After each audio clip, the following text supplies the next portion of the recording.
Welcome to Burlap Teachers. Enjoy the video. You begin now. Back up any local files to Google Drive or an external USB and make sure sync is on so bookmarks and settings are preserved.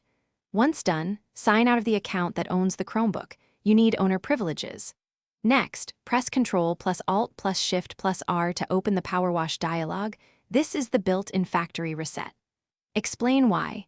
Power Wash removes local data and returns firmware settings to defaults, preparing a clean state for reconfiguration or resale. Once the Power Wash dialog appears, choose Power Wash, then Restart. The device will wipe local storage and reboot automatically, so let it complete without interruption. If the OS is damaged or recovery is needed, create a USB recovery drive from another computer using Chromebook Recovery Utility, then boot the Acer from USB and follow prompts. Make sure to connect to Wi-Fi during setup, because Google account verification and automatic updates require internet access and will restore synced data and apps. Finish by walking through the initial setup. Choose language and network, then sign in with the owner Google account so sync brings back extensions and preferences.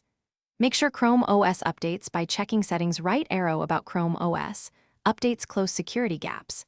If something goes wrong, for example owner verification fails or the device loops, try the USB recovery image, perform a power cycle, and retry Power Wash. If the issue persists, it may be a hardware or firmware problem. Contact Acer support for advanced recovery assistance. Thanks for watching. Consider subscribing if this video helped you.